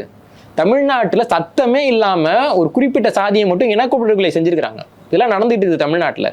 அடிப்படையில் நம்மலாம் வந்து பாப்புலேஷன் கண்ட்ரோல் அப்படிங்கிற ஒரு விஷயத்தை இந்தியா வந்து கடைபிடிக்க தொடங்கியது. நாம் இருவர் நமக்கு இருவர், நாம் இருவர் நமக்கு ஒருவர், நாம் இருவர் நமக்கேன் ஒருவர், நாம் இருவர் 2 ஆண்கள் இருந்தாலும் பரவாயில்ல LGBTQ அப்படின்னு சொல்லிட்டு போயிடுறாங்க. அப்ப இந்த சிஸ்டம், இந்த மாதிரியான உளவியல் எல்லாம் எங்க வந்து திணிக்கப்படுதுன்னு பாத்தீங்கன்னா இந்த சதர்ன் ஸ்டேட்ஸ்ல, குறிப்பா தமிழ்நாட்டுல. ஏன் குறிப்பா தமிழ்நாட்டுலன்னு சொல்றேன்னா, இன்னைக்கு ஒரு சில மாதங்களுக்கு முன்னாடி வெளியான இந்திய அளவிலான பர்த் ரேட், குழந்தை பிறப்பு விகிதம் வந்து நமக்கு தான் இருக்கிறதுல இந்தியாவில் இருக்கக்கூடிய அத்தனை ஸ்டேட்ஸ்லயுமே நமக்கு தான் ரொம்ப கம்மியாக இருக்கு. எந்த அளவுக்கு கம்மியாக இருக்குன்னு பாத்தீங்கன்னா, இன்னும் சில 100 ஆண்டுகள்ல நம்மளுடைய பாப்புலேஷனே 0 ஆனாலும் ஆயிருங்கிற அளவுக்கு கம்மியா இருக்கு. டிக்ளைன்ல போயிட்டு இருக்கு. அப்ப தமிழினமே அழியும் தருவாய்க்கு தள்ளப்படுகிறது. இப்ப இதெல்லாம் எப்படி சாத்தியப்படுத்தினாங்க அப்படின்னா, இங்க நிறைய விஷயங்கள் அதெல்லாம் நீங்க கவனிக்க வேண்டியதா இருக்கு. லீகல் மீன்ஸ்லயும் இல்லீகல் மீன்ஸ்லயும் இதை வந்து நமக்கு செஞ்சுட்டு இருக்காங்க. மத்திய அரசு இதை பண்ணுது. எப்படின்னா, ஒண்ணு நமக்கு ஓவரா அவேர்னஸ்ங்கிறது ஒரு அளவுல இருக்கணும். நம்மிடம் வந்து குழந்தை விகிதத்தை குறைக்கணும், அது பண்ணணும், இது பண்ணணும், பயங்கரமா வந்து பாடம் எடுத்துக் கொண்டிருக்கக்கூடிய இவர்கள் வடக்குல இந்த பாடங்கள் எதையுமே எடுக்கல, எந்த விதமான ப்ரொபகண்டாவும் செய்யல. ஓப்பனா சொல்ல போனா காண்டம்ஸ் வியாபாரம்ங்கிறது நம்ம ஊர்ல செய்யப்பட்ட அளவுக்கு அவங்க ஊர்ல இல்ல. தெரியல அவங்களுக்கு அப்படின்னா ஒரு விஷயம் இருக்குன்னு தெரியல. இன்ஃபேக்ட் இன்னொன்னு சொல்றேன், காண்டம்கள் பயன்படுத்துவது தெய்வ குத்தம்னு நம்பக்கூடிய நம்பிக்கை கொண்டவர்களும் அங்க அதிகம். புரியுதுங்களா? இந்த அளவுக்கு புரிதல் இருக்கிறாங்க. குறைந்தபட்சம் ஒரு 5-6 குழந்தைகள் பெற்றுக்கொள்வதுதான் ஒரு ஆண்மைக்கான அடையாளம், ஒரு பெண்ணுக்கான வலு அப்படிங்கிற மாதிரியான புரிதலை கொண்டவர்கள் தான் இந்த உத்தரப்பிரதேசம், இந்த பீகார், இந்த பகுதியில் இருக்கக்கூடியவர்கள். இன்னைக்கு வரைக்குமே ஒவ்வொருத்தர் வீட்லயும் குழந்தைகள் எத்தனை பேர் இருக்காங்கன்னு பாத்தீங்கன்னா 5க்கு குறையாம தான் நிறைய பேர் வீட்டுல இருக்கு. இன்னைக்கு நமக்கு வேலைக்கு வராங்கல்ல UP பீகார்ல எல்லாம், அந்த ஆட்கள்கிட்ட உங்களுக்கு எத்தனை பசங்கன்னு கேட்டு பாருங்க. எல்லாருமே வந்து பாத்தீங்கன்னா 5, 6 அந்த ஒரு உங்களுக்கு வந்து அந்த 5க்கு மேலதான் அவங்க வந்து பெருமையாவே சொல்லிக்கிறாங்க. 5 கம்மியா இப்பதான் எனக்கு கல்யாணம் ஆச்சுங்க. மொத்த கையில முடிக்க முடியாது, 2ஆம் கைக்கு போகணும். அதான் வந்து அவ்வளோ அதிகமா தான் அவங்க குழந்தையை பெற்றுக் கொண்டிருக்கிறார்கள். இதை ஏன் இவங்க குறைக்கவே இல்லை? நம்மகிட்ட அவேர்னஸ் பண்ணவங்க ஏன் அங்க குறைக்கல? அப்ப இதுதான் அஜெண்டா. என்னன்னா, தமிழர்களுடைய ஜனத்தொகையை குறைத்து கொண்டே வருவது, ஹிந்திக்காரர்களோட ஜனத்தொகையை இந்தியாவில் அதிகரித்துக் கொண்டே வருவது, அந்த அதிகரிக்கக்கூடிய ஜனத்தொகையான இந்திக்காரர்களை தமிழ்நாட்டு எல்லை பகுதிக்குள் குடியமர்த்த செய்வது. அது ஆட்டோமேட்டிக்கா நடந்துரும்ல. ஆட்டோமேட்டிக் என்ன ஆகும்? தமிழர்கள் அழிஞ்சிருவாங்க, தமிழர்களுடைய உரிமைகள் கேட்கப்படாது. எனக்கு இருமொழி கொள்கை தான் வேணும்னு சொல்லி போய் கேட்கும்போது, உனக்கு எதுக்குடா இருமொழி கொள்கை, நீ ஏன் இங்க இருப்பியா இருக்க மாட்டியான்னு தெரியாது, செத்து போற நாய்க்கு எதுக்குடா இருமொழி கொள்கை, இந்த கேள்வி வருமா வராதா? இதைத்தான் இங்க மத்திய அரசு மறைமுகமா இவ்வளவு நாள் பண்ணிருக்கு. சரி, மத்திய அரசு நம்ம குறை சொல்லிட்டு இருக்கும்போது இங்க மாநில அரசு என்ன வேலை பண்ணுச்சுன்னா, இன்றளவும் நடைமுறையில் இருக்கக்கூடியது, நீங்க எத்தனை பேரு, நான் ஒன்னும் பொய் சொல்லல, எத்தனை பேர் இதுல அவதிப்பட்டு இருக்கிறாங்கிறத தயவு செஞ்சு கமெண்ட்ல பண்ணுங்க. கமெண்ட்ல பண்ணுங்கிற நானு யாரெல்லாம் இதுல பாதிக்கப்பட்டிருக்கீங்கிறத கமெண்ட்ல தயவு செஞ்சு பதிவு பண்ணுங்க. ஆஸ் எ ரிக்வெஸ்ட் நான் இதை சொல்றேன். என்ன அப்படின்னா, நம்ம தமிழ்நாட்டில் இருக்கக்கூடிய அத்தனை ஆரம்ப சுகாதார நிலையங்கள் தொடங்கி பெரிய பெரிய ஹாஸ்பிட்டல்ஸ் வரைக்கும், கவர்மெண்ட் ஹாஸ்பிட்டல்ஸ்ல 2வது குழந்தை மட்டுமல்ல, ஒரு குழந்தை பெற்றவர்களுக்கு கூட காப்பர்ட்டி என்பது சொல்லாமல் போடப்படுகிறது. நம்மளோட நாலேஜ் எல்லாம் போட்டுருவாங்க. வித்தவுட் நாலேஜ் காப்பர்ட்டி வந்து போடப்படுகிறது. It's an offense. ஆனா இது வந்து பிராக்டிஸ்ல இருக்கா இல்லையா, எத்தனை பேர் பிரச்சனையா இருக்குங்கிறத தயவு செஞ்சு கீழே கமெண்ட்ல பண்ணுங்க. நான் ஏன் கண்டுபிடிக்க முடியும்? It is a scam. எப்படி கண்டுபிடிக்க முடியாது? தெரியாதுங்க உங்களுக்கு. குழந்தை பெத்துக்க முடியலன்னு சொல்லி போய் வெளியில இருக்க டாக்டர்ஸை கன்சல்ட் பண்ணும்போது காப்பர்ட்டி போட்டிருக்கீங்க, எப்படி குழந்தை பெத்துக்க முடியும் உங்களால கேட்பாங்க. இது நிறைய பேருக்கு நடந்திருக்கு, நிறைய ஏழை எளிய பெண்களுக்கு இது நடந்திருக்கு. வித்தவுட் தேர் நாலேஜ் அவங்க போயிட்டு அவங்க சிசேரியனுக்கோ இதுக்கோ போகும் பொழுது குழந்தை பெற்றுக்கொண்ட உடனே அவங்க காப்பர்ட்டியை மாட்டி விட்டுறது. இது என்ன மாதிரியான நடைமுறை? இது நடந்து கொண்டிருக்கிறது தமிழ்நாட்டில். இப்போ இதுக்கு பின்னாடி நீங்க என்ன சொல்லலாம்? இட்ஸ் அன் கன்ஸ்பிரசி தானே. இல்ல நீங்க எப்படி சொல்றீங்க இதை? அவதிப்பட்டவர்கள் நிறைய பேர் என்கிட்ட தனிப்பட்ட ரீதியாவே சொல்லியிருக்காங்க. அதனால தான் சொல்றேன், இது பப்ளிக் ஃபார்ம்லயே நான் போடுறேன். யாரெல்லாம் இதுல பாதிக்கப்பட்டிருக்கீங்க தயவு செஞ்சு கமெண்ட் பண்ணுங்க. கமெண்ட் பண்ணாம போகாதீங்க. உங்க குடும்பத்துல, உங்க உறவினர்கள்ல உங்களுக்கு தெரிந்த பெண்கள் யாராவது இந்த இதுல காப்பர்ட்டி வந்து அவங்களோட நாலேஜுக்கு மீறி போடப்பட்டு இருக்கிறது தமிழக அரசுடைய நிறுவனங்கள் மூலமாக அப்படின்னா அதை தயவு செஞ்சு பதிவு பண்ணுங்க. உங்ககிட்ட இன்ஃபார்ம் பண்ணிட்டு தான் அதை போடணும். இன்ஃபார்ம் பண்றது கூட கிடையாது. அவங்க வாட்டு போட்டு விட்டுறது, அவங்களுக்கு தெரியாது. அவங்க வாட்டு போயிருவாங்க, அடுத்த குழந்தைக்கு ட்ரை பண்ணுவாங்க, குழந்தை பிறக்காது. என்ன ட்ரை பண்ணிட்டே இருக்கும், குழந்தை பிறக்கலன்னு அப்புறம் செக்கிங்க்கு போகும்போது காப்பர்ட்டி போட்டுருக்கோங்க உங்களுக்கு அப்படிம்பாங்க. அதை நீங்க ரிமூவ் பண்ணணுமா அப்படின்னு. இது வெளில வந்திருக்கணுமே. இது இவ்வளவு நாள் இது ஒரு பெரிய நான் வெளியில கொண்டு வரோம்ல. கீழே கமெண்ட்ஸ்ல போடுங்க. நம்ம இதுக்கு முன்னாடி நான் போட சொல்லியிருக்கேன், போட்டிருந்தீங்க. திரும்ப போடுங்க. இந்த இதுல மறக்காம போடுங்க. உங்களுக்கு தெரிஞ்சவங்களுக்கு யாருக்கா நடந்தாலும் போடுங்க. இந்த இன்னர் லைன் பர்மிட்னு சொல்லக்கூடிய வட மாநிலத்தில் இருக்கக்கூடிய இந்த மாநிலத்திற்குள் இவர்கள் தான் வருகிறார்கள், இங்கேருந்து இவர்கள் தான் போகிறார்கள் அப்படின்ட்டு ஒவ்வொரு ஐரோப்பிய நாடுகளில் இருக்கிற ஒரு பாஸ்போர்ட் கண்ட்ரோல் மாதிரி மக்கள் தொகை வருகை செல்கை இதோட முழு கண்ட்ரோல் உள்ள இன்னர் லைன் பர்மிட்டை நீங்கள் வரவேற்கிறீங்களா? நிச்சயமாக வரவேற்கிறோம். அதை அட்வொகேட்டும் பண்ணுறோம். நாங்கள் அதை தொடர் பிரச்சாரங்கள் மூலமாக மக்களுக்கு புரிய வைக்கிறோம். காரணம் என்னன்னா, இங்கே வட இந்திய தொழிலாளர்கள் வராங்க. அவங்க நமக்கு எதிரிகளானா கிடையாது. அவங்க பிழைப்பதற்காக தான் வராங்க. அவங்களுடைய சூழலும் சந்தர்ப்பமும் அவ்வாறு அமைந்திருக்கு. அதனால அவங்கள நம்ம எதிர்நிலையில வைக்க தேவையில்லை. ஆனால் பிரச்சனை என்ன அப்படின்னு பார்த்தீங்கன்னா, அவர்கள் இங்கே வந்து குடியாக தொடங்குகிறார்கள் என்றால் நிச்சயம் அது எனது வருங்கால அரசியலை பெரிய அளவு பாதிப்புக்குள்ளாகும். ஏன்னா அவர்களுடைய தாய்மொழி வேற, எனது தாய்மொழி வேற, அவங்களுடைய அரசியல் புரிதல்ங்கிறது வேற, என்னுடைய அரசியல் புரிதல்ங்கிறது வேற, என்னுடைய வரலாறு வேற, அவங்க வரலாறு வேற, அவங்களுடைய பண்பாடு வேற, எனது பண்பாடு வேற. இன்னைக்கு பாருங்க, தமிழகத்துல நான் பயணப்பட்டு போகும்பொழுது திடீர்னு பாக்குறேன் சில கோயில்கள் வந்து வட இந்திய கட்டுமானத்துல பல கோயில்கள் இருக்கு. அப்ப அது என்னுடைய அடையாளத்தை மாற்றி அமைக்குது. ஒரு ஆமா, இது ரொம்ப ஒரு இப்ப நீங்க இந்த ஹாலிவுட் படங்கள் எல்லாம் ஏலியன்ஸ் வரும். ஏலியன்ஸ் வந்ததுக்கு அப்புறம் இந்த உலகத்தை அவங்களுக்கு தகுந்த மாதிரி மாத்துவாங்க. டெராஃபார்மிங்னு அது பேர் சொல்லுவாங்க. அதுக்கு தகுந்த மாதிரி இந்த சீதோஷன் எல்லாம் மாறும். அப்ப அங்க இருக்க உயிர்கள்லாம் சாகும். கிட்டத்தட்ட அது மாதிரிதான் இந்த மனித இனத்துக்குள்ள இது நடக்குது. இவங்களுக்கு தகுந்த மாதிரியான சூழலையும் இவர்களுக்கு தகுந்த மாதிரியான ஒரு உளவியலும் உருவாக்கி கொண்டே வருகிறார்கள். இப்ப நீங்க பாத்தீங்கன்னா, எனது மக்கள் பெரிய அளவுக்கு இன்னைக்கு அவங்களோட செக்யூரிட்டி பெரிய அளவு கேள்விக்குறியா இருக்கு. சமீபத்துல நீங்க பாத்தீங்கன்னா, ஏன்னா வட இந்திய மக்கள்கிட்ட கல்வி இல்லை. வட இந்திய மக்களை நான் குறை சொல்லலை, ஆனா அவங்ககிட்ட கல்வி இல்லை. கல்வி இல்லாத மக்களை பண்பட்ட மக்களுடைய கூட்டத்துக்குள்ள கொண்டு வந்து விட்டீங்க அப்படின்னா யார் அதிகமா அடி வாங்குவா? பண்பட்ட மக்கள் அடி வாங்குவாங்க. பண்படாத மக்கள் அவங்க பண்படலாம், ஆனா அந்த பண்படுறதுக்கு முன்னாடி அந்த பாரத்தை சுமக்க வேண்டிய இடத்துல நாங்க மாட்டிக்கிட்டோம். நீங்க அங்கேயே அவங்களுக்கு ஸ்கூல்லாம் கொடுத்து எஜுகேஷன் கொடுத்து அவங்கள ஒரு அளவுக்கு புரிதலோட வளர்த்தெடுத்து அவங்க வந்தாங்க போனாங்கன்னா பரவாயில்ல. இப்ப நம்ம தமிழர்கள் உலகம் முழுக்க உலக நாடுகளுக்கு போறோம். பெரிய அளவு கிரைம் ஆக்டிவிட்டிஸ்ல ஈடுபடுறதுல அதுல வந்து மிக குறிப்பா நார்வே போன்ற நாடுகள்ல எல்லாம் இருக்கக்கூடிய தமிழர்களுக்கு இந்த நாடே அங்கீகாரம் கொடுக்குது. இவர்கள் மைக்ரேட் ஆகி வந்த மக்கள்ல ரொம்ப சிறப்பான மக்கள்ங்கிற ஒரு அங்கீகாரம்லாம் தமிழர்கள் தொடர்ச்சியா பெறாங்க.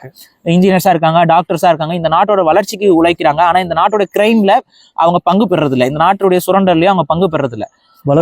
வளர்ச்சிக்கு உதவியாக இருக்கிறாங்க. ஆனா அது இந்தியாவில் இருக்கக்கூடிய வட இந்தியர்களுக்கு பொருந்துமா? இதான் கேள்வி. நீங்க ஒண்ணும் இல்ல, இப்ப தமிழ்நாட்டுல இன்னைக்கு எஃப்ஐஆர்ஸ் ஃபைல் ஆகிட்டு இருக்கு. அந்த எஃப்ஐஆர்ஸ்ல என்ன ஒண்ணும் இல்ல, நீங்க தமிழக அரசே ஒரு கணக்கெடுப்பு எடுக்க சொல்லுங்களேன். எத்தனை வட இந்திய தொழிலாளர்கள் மீது அந்த எஃப்ஐஆர்கள் பதியப்பட்டிருக்குன்னு பாருங்க.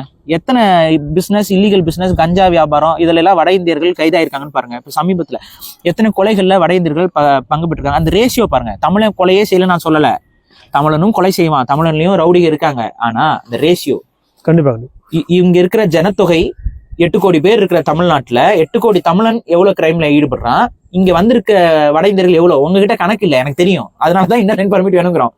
எவ்வளவு பேர் வந்திருக்கானே உங்களுக்கு தெரியாது.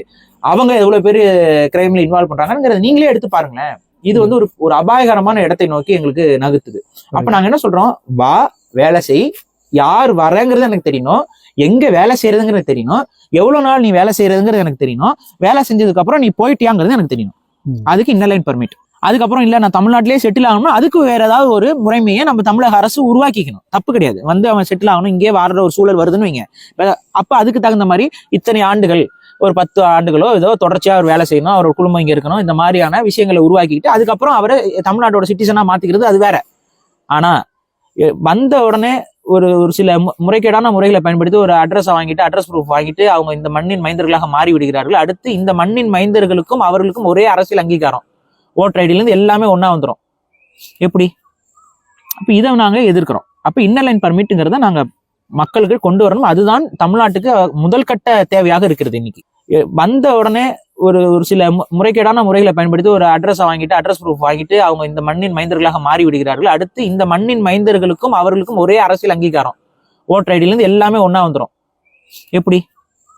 அப்போ இதை நாங்கள் எதிர்க்கிறோம். அப்போ இன்னர் லைன் பர்மிட்டுங்கிறத நாங்கள் மக்களுக்கு கொண்டு வரணும். அதுதான் தமிழ்நாட்டுக்கு முதல் கட்ட தேவையாக இருக்கிறது இன்னைக்கு. Okay, inner line permit system வேண்டும். இவ்வாறு தமிழ் தேசியர்கள் வடமாநிலத்தவர்களால் ஆபத்து உள்ளது என்று முன்பே எச்சரித்தனர். மதவாதத்தால் தமிழ்நாட்டை பிடிக்க முடியாத பாஜக இந்தியை திணிக்கப் பார்க்கிறது, இந்திக்காரனை திணிக்கப்படுகிறான் என்று சொல்லும்போது பானிபூரி கடைகள் அதிகரிச்சிருச்சு, பத்தி கடை காணோம். பானிபூரி கடைகள் அதிகரிச்சிருச்சு, பத்தி கடை காணோம். இவ்வாறு வெட்டி ஒட்டி பரப்பி கேலி செய்த இந்த திராவிட கட்சியினர் இன்று SIR எதிர்ப்பது போல நாடகமாடுகின்றனர். தாவேக தற்குறிகளே, நம்ம எல்லாரும் ஒன்றுதான், நம்ம எல்லாரும் சமம்தான். நீ வேற நாட்டிலையும் நான் வேற நாட்டிலையும் இல்ல, ஒரே நாடு இந்தியா போன்று ஜனநாயகன் இந்தியில் டப்பிங் பண்ணிட்டு போயிடுவாரு உன் தலைவிதி ஸ்ரீ தளபதி. 2 பேரும் தளபதி தானே. அதில் இவங்களுக்கும் சண்டை. இவர் தளபதி, இன்னும் இளைய தளபதி தான் ஒரு பேர், அதை மாற்றிக்கிட்டார் அப்படின்னு ஒருத்தன் பேச்சு வச்சிருக்கான். தளபதினா என்ன? மக்களுக்கு முன்னாடி நின்று போராடணும், ஃப்ரண்ட் லைனில் நிற்கணும், அதுதான் தளபதி. தளபதி அப்படின்னா என்ன? மக்களை வழிநடத்தி போகிற உண்மையான தளபதி யார்? நீங்கள் என்ன வழி நடத்துறீங்களா? அவங்க சொல்கிற வழியில் ட்ராவல் பண்ண போகிறீங்க. அவங்க சொல்கிறாங்க, வழி காட்டுறாங்க. இதுக்கு பேர் வந்து ஷீப்ஸ், ஆடு. மே வசி மே, அதுதான் இப்போ நடக்குது. மே போ மே, இந்த பக்கம் ஒரு மே, இந்த பக்கம் ஒரு மே, எல்லாம் மே. சப்போர்ட் யார்? மோடி. அவர் வழி காட்டுறாரு, இந்த போ போ போ அந்த பக்கம் அப்படின்னு. எல்லாம் மேய்ங்க போங்க. எதுக்கு மேய்க்கணும்? ஒரு ஷீப்னா என்ன? அடுத்து என்ன ஆக போதும்? பலியா சரைச்சு விட்டு இதான் நடக்கும். இதுதான் ஒட்டுமொத்த நம்மளோட அதிகாரமும் நமது அரசியலும் நமது உரிமையும் சில மாதங்களில் நம் கைவிட்ட போகுது.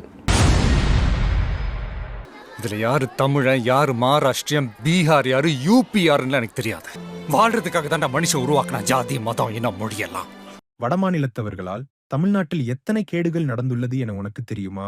இன்னைக்கு வர நார்த் இந்தியன்ஸ் எல்லாருமே முதலாளிகளுடைய வருகையை காட்டிலும் இன்னைக்கு பூதாகரமாக வரக்கூடியவர்கள் யாருன்னு பார்த்தீங்கன்னா இந்த தொழிலாளர் வர்க்கம் தான். ஆனால் இந்த தொழிலாளர் வர்க்கம் ஒரு கோபமான தொழிலாளர் வர்க்கம். தமிழ்நாட்டில் இருக்க தொழிலாளர் வர்க்கம் வேறு. சாதிய படிநிலையெல்லாம் இங்கே தமிழ்நாட்டில் இல்லை. ஏன்னா அது நம்மகிட்ட மரபே கிடையாது. அப்படி மரபே இல்லை. ஒரு முதலாளி சாதி, தொழிலாளி சாதின்னு ஒன்று கிடையாது. எல்லா சாதியிலையும் முதலாளியும் இருப்பார், தொழிலாளியும் இருப்பார். இதுதான் நம்மளுடைய கட்டமைப்பு. ஆனால் வட இந்தியாவில் இருக்கிறவங்கள சாதிகளாகவே தான் முதலாளிகள் இருப்பாங்க, சாதிகளாகவே தான் தொழிலாளி இருப்பாங்க. ஒரு குறிப்பிட்ட சாதி முதலாளியாக முடியாது, அவங்க தொழிலாளியாக முடியாது. இப்படி தான் இருக்கும். ஸோ இந்த மாதிரியான கட்டமைப்பு அப்படியே இருக்காங்க. கிட்டத்தட்ட 2000 ஆண்டுகளாக ஒடுக்கப்பட்ட அவர்கள் கோபம் எல்லாம் தண்ணியில் வந்து தண்ணீருக்கான வழியும் இல்லைங்க.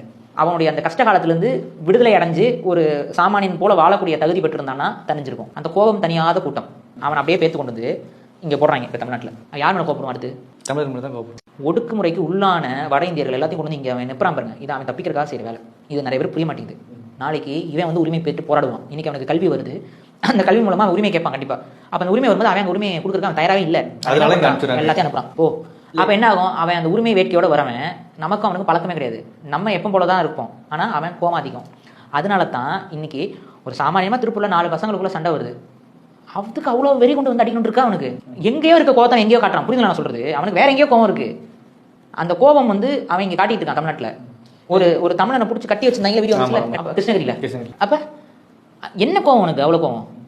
அப்போ தமிழை வந்து அவனை அடிக்கல, தமிழை அவனை ஒடுக்கல, தமிழை அவனை சுரண்டலை. ஆனால் இன்னைக்கு வந்து முழுக்க முழுக்க கோவத்தை யார் மேலே காட்டிட்டு இருக்கேன்னா தமிழ் மேலே காட்டிட்டு இருக்கேன். பாண்டே திருப்பூர்ல பசுமாட்டு வாழை வெட்டிட்டு கொண்டாந்துட்டான்டா. உலகத்துல பைத்தியக்கார நம்ம அக்கா தங்கச்சி ஒருத்தர் போக முடியும். பச்சை பிள்ளை பள்ளிக்கூடத்துக்கு போட சீரோட போய் திருப்பி போயிட்டான். காட்டுக்குள்ள பைத்தியக்காரன்.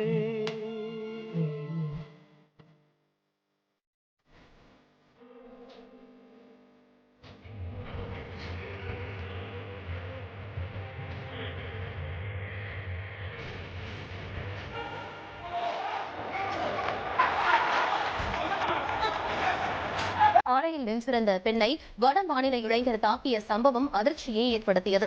சென்னை அம்பத்தூரில் போலீஸை அடைத்து விரட்டிய வட மாநில தொழிலாளர்களால் பரபரப்பு ஏற்பட்டிருக்கிறது. சேலம் மாவட்டத்தில் போலீசாரை தாக்கிய வட மாநிலத்தவரால் அங்கு பரபரப்பான சூழல் ஏற்பட்டிருக்கிறது. அங்க வர 1000 வந்து இறங்குறது.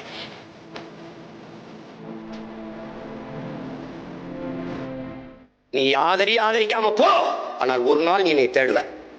வட இந்திய விரட்டி அடிக்கும் போது சீமான கூப்பிடும்பா வரு, அப்ப நான் இருந்தா வருவேன், இல்லைன்னா உனக்கு அறிவிடு. தமிழ்நாட்டில் வட மாநிலத்தவர்கள் ஓட்டு உரிமை பெற்றதும் அவனும் வேலை வேண்டும், சம்பள உயர்வு வேண்டும் என்று கிளர்ச்சி செய்வான். ஏற்கனவே செய்ய தொடங்கிட்டான்.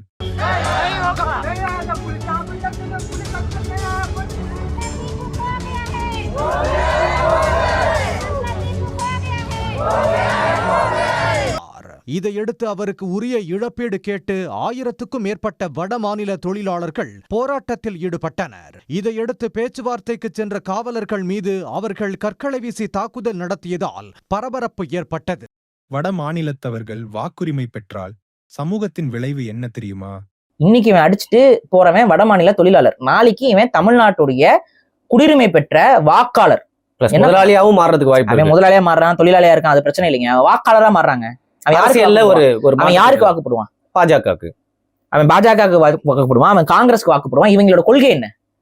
இவர்களுக்கு தமிழ் மொழியின் மீது ஏதாவது பற்று இருக்குதா, உணர்வு இருக்குதா, இந்த மண்ணை பற்றி கவலை இருக்குதா, எந்தாவது ஒரு கவலை இருக்கா? அதாவது நம்ம வெளியில இருந்து வந்திருக்கோம், இவன் இந்த உள்ளூர்காரன், இவனை அடிச்சு கொன்னா நாளைக்கு நமக்கு பிரச்சனை வருங்கிற அளவுக்கு அவனுக்கு பயமாவது இருக்கா? சட்டத்தின் மீது பயம் இருக்கா? இவன் வாக்காளரா மாறினானா அவன் எப்படி வாக்குப்படுவான்? யாருக்கு வாக்குப்படுவான்? இதன் மூலமாக தமிழர்களுடைய ஒட்டுமொத்த அரசியல் எதிர்காலமே நாசமா போகாது. நீங்க எல்லாரும் நீங்க என்ன பாக்குற, என்னங்க கொஞ்சம் பேர், இன்னும் 6 லட்சம் பேர், கொஞ்சம் யோசிக்கணும். நாம் தமிழர் கட்சியுடைய முதல் வாக்கே எவ்வளோ? 4 லட்சம் தான். 6 லட்சம் கிடையாது, வெறும் 4 லட்சம். இப்ப நீங்க யோசிங்க, 6 லட்சம் பீகாரிகளுக்கு வாக்கு கொடுத்தா நாளைக்கு ஒரு பீகாரி நாம் தமிழர் கட்சியை விட முதல் எலெக்ஷன்ல வாக்கு அதிகமா வாங்கி, அதாவது இவங்களோட வெற்றியை பாதிக்கிற அளவுக்கு கூட இருக்கும். அது நான் தான் சொல்றேன்ல, 2016 தேர்தலில் நாம் தமிழர் கட்சி வாங்கிய வாக்குகள் 4 லட்சத்தி சொச்சம். இந்த 4 லட்சத்தி சொத்த வாக்குகள் தான் உணர்வுள்ள தமிழர்கள் ஆரம்பத்துல போடுறான். இப்ப நான் கேட்கறது என்னன்னா, நாளைக்கு ஒரு பீகாரி நாளைக்கே ஒரு கட்சி ஆரம்பிச்சு இந்த பீகார்காரங்களுக்குலாம் நான் வாக்கு வாங்கிட்டு வரேன் அப்படின்னா, 6 லட்சம் பேருக்கு குடியுரிமை கொடுக்குறாங்க அப்படின்னா, அந்த 6 லட்சம் வாக்கு அந்த பீகாரிக்கு வருமா வராதா? கண்டிப்பா வரும். அவன் ஒரு தமிழ் தேசிய வாக்காளர்களை விட அதிகமான வாக்க எடுத்தவனே வாங்குவான். கரெக்டா? பல ஆயிரக்கணக்கான ஆண்டுகளாக இதை விவசாய நிலமாக மாற்றிய சோழர்கள், பாண்டியர்கள், சேரர்கள், தமிழர்கள். இங்க பல ஊர்களும் பல கிராமங்களும் பல நிலங்களும் பல சமூகங்களும் உருவாவதற்கு அவர்கள் காரணம். அதற்கப்புறம் பல போராட்டங்களையும் பல தியாகங்களையும் செய்து பல தொழிலாளர்களுடைய உயிர் பலியில இங்க இன்னைக்கு உருவாகி இருக்குது தமிழ்நாடுடைய இண்டஸ்ட்ரி எல்லாம். இது எல்லாத்தையும் இழந்துட்டு போக வேண்டிய சூழல் என்பது வரக்கூடாது. அதை எல்லாத்தையும் செய்யக்கூடிய ஒரு சக்தி என்பது வட இந்தியர்களிடம் இருக்கு. அவன் பன்னிக்குட்டி மாதிரி பெருகிறான். நீங்களாம் ஒருவனுக்கு ஒருத்தி, நீங்க இப்படி ஒண்ணு வாழணும் பத்தி பேச வந்தேன் நானு. நம்ம கம்மியா இருக்கோமே, பிறப்பு சதவீதத்துல தமிழர்கள் அதிகமா குழந்தை பெத்துக்கிறது இல்ல. அப்ப நம்ம வாக்காளர்களா குறைஞ்சுக்கிட்டு இருப்போம், தமிழ் வாக்காளர்கள் குறைந்து கொண்டு வருவார்கள். இதை நூற்றாண்டு கணக்குல ஸ்கேல் பண்ணி பாருங்க.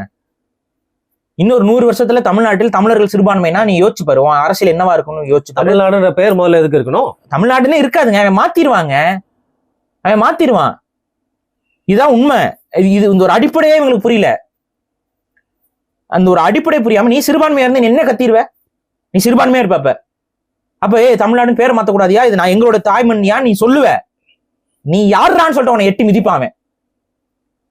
அவன் எட்டி மிதிப்பான். ஆடு வராம இவன் வந்தானா இவன் இங்க தங்குவான். ஏன்னா அவனை பொறுத்த வரைக்கும் இது வசதியா இருக்கு, தண்ணி பிரச்சனை கிடையாது. அவன் ராஜஸ்தான்ல போனா அவன் வீட்டு பெண்கள் குடுவை நீங்க பாத்திருப்ப, விளம்பரத்துல பாத்திருப்ப, குடுவையை தலையில தூக்கிட்டு பல கிலோமீட்டர் நடந்து போயிட்டு இருப்பான். தண்ணி இருக்காது அவனுக்கு. வருவான் ராஜஸ்தான்ல இருந்து அத்தனை பேர் கிளம்பி தமிழ்நாட்டுல எல்லா பக்கமும் தண்ணி இருக்கு, வருவான். உனக்கு நாளைக்கு இருக்காது தண்ணி, உனக்கு நாளைக்கு இருக்காது. யோசி, உனக்கு சுத்தி கொடுக்குறேன் எவனா தண்ணி தரானா? கர்நாடகா தண்ணி தருதா? கேரளா கொடுக்குதா? அத்தனை பேர் பிரச்சனை. கேரளாக்காரன் டேம் உடச்சே திருணுமா, கர்நாடகாரன் தண்ணி கொடுக்க ஒரு சட்டு தண்ணி கூட அங்க போக கூடாதுமா. இதான் பிரச்சனை. இவன் நம்ம தண்ணி எல்லாத்தையும் குடிச்சிட்டு இருப்பான். புரிஞ்சுக்கோங்க, ரொம்ப ஆபத்து. நபர்கள், இந்த வீடியோ பாக்குற நபர்கள் நமக்கு என்ன இருக்க போது நினைப்பீங்க, உங்களுக்கு இருக்காது. நாளைக்கு உங்க வீட்டுல இருந்து யாராவது ஒருத்தவங்க ஏதாவது ஒரு கோயில் திருவிழாக்கு போலாம், ரோட்டை மடிக்கனா நார்த் இந்தியால எல்லாம் ஒரு கொள்ளை ஒன்று நடக்கும் தெரியுமா? வண்டியை மறைச்சு கொள்ளடிப்பாங்க. தமிழ்நாட்டுல அதெல்லாம் இல்ல. ஆனா அவனுக்கு உள்ள நிரம்பிட்டானுங்கன்னா ஹைவேல நீங்க உங்களுக்கு சந்தேகமா, லாரி டிரைவர்ஸ் இருக்காங்கல்ல, நார்த் இந்தியாவுக்கு லாரி டிரைவர்ஸ் கிட்ட போய் பேசுங்க. அவங்க சொல்லுவாங்க கதையா எப்படி துரத்துவானுங்க, எப்படி பைக்ல தொத்திட்டு ஏறிடுவானுங்க. நம்ம தெரியாது, ரொம்ப தூரம் வந்துட்டே இருப்பாங்க. நம்ம கூடவே வந்துட்டு இருப்பான். நம்ம வண்டி எங்கேயாவது ஒரு இடத்துல நிப்பாட்டும் போது வண்டிக்குள்ள கத்தி வச்சிடும் கழுத்து பின்னாடி. இறங்கு, கையில என்ன இருக்கு, நகை இருக்கா, ஏதாவது காசு கீசு இருக்கா, எல்லாத்தையும் எடுத்துட்டு போயிடுவாங்க. பொம்பளை ஆட்களா இருந்தாங்கன்னா வேற நடக்கும். யோசிச்சுக்கோ. சும்மா சாதாரண விஷயம் இல்லை நம்ம சொல்றது. நீ நாளைக்கு டிராவல் பண்ணி எங்கேயா போய் இப்போ சென்னையிலேருந்து திருச்சி சேஃப் தான் நீ நினைச்சிட்டு இருப்ப. ஹைவே ஆள் நடமாட்டம் இல்லாத இடத்துக்கு நீ போனீங்கன்னா சிக்கி சின்னாவனம் ஆயிருவ. ரொம்ப ரிஸ்க்கு. தமிழ்நாடுடைய பாதுகாப்பு சூழலே மாறிக்கிட்டு வருது. காவல்துறையெல்லாம் ட்ரேஸ் அவுட் பண்ண முடியாது. நான் என்ன சொல்றேன், எப்படியும் பிடிச்சிருவாங்க. உனக்கு என்ன, உனக்கு உங்க நகை போனா திரும்ப கிடைச்சிருமா, இல்ல உன் குழந்தையெல்லாம் கழுத்து எடுத்து போட்டா உனக்கு திரும்ப கிடைச்சிருமா? கிடைக்காது. சேஃப் ஆகணும். அதுக்குதான் சொல்லி இன்னர் லைன் பர்மிட் அரை வழியில நம்ம கேட்கிறோம். இன்னர் லைன் பர்மிட் இல்லாம தமிழ்நாடு ஆபத்து சுடுகாட்டை நோக்கி நகர்ந்துகிட்டு இருக்கிறோம். நம்ம இவ்வளோ சொல்லிட்டேன் நானு. இதுக்கு அப்புறமா அதை பத்தி யோசிக்காம இருக்காதீங்க. இலங்கையில ஒரு 50-60 வருஷத்துக்கு முன்னாடி அவன் என்ன பண்றான், சுதந்திரம் அடைகிறான், எல்லாம் பண்றான். சுதந்திரம் அடைஞ்சிட்டு அவன் என்ன பண்றான், சிங்களா ஒன்லி சட்டம் கொண்டு வரான். சிங்கள மொழிக்குத்தான் முதன்மைன்னு கொண்டு வரான். இங்க என்ன பண்றானுங்க, கொஞ்சம் கொஞ்சமா ஹிந்திய கொண்டு வரானுங்க.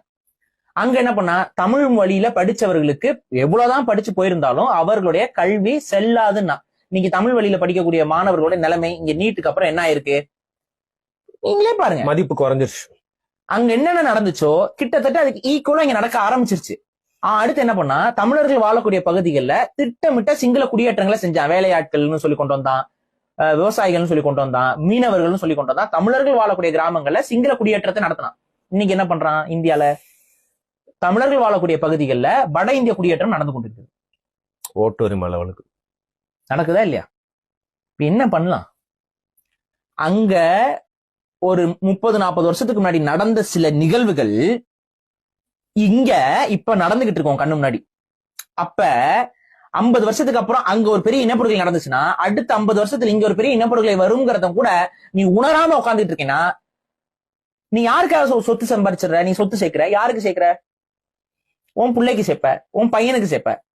அவன் நாளைக்கு விரட்டி கொல்ல போறாங்க, அவனை விரட்டி அடிச்சு கொல்ல போறாங்க. என்ன பண்ணுவ? சொத்து பாதுகாத்துருமா உன் பையனை? ஒரு பெரிய வீடு கட்டி வச்சிருக்க, அந்த வீடு பாதுகாத்துருமா? ஸோ இதுதான் பிஜேபியோட பிளானு. எவ்வளவு பெரிய அசிங்கமான நாசகர செயல் திட்டம் இது. இது ஆக்சுவலா உலக சட்டங்களுக்கு எதிரானது.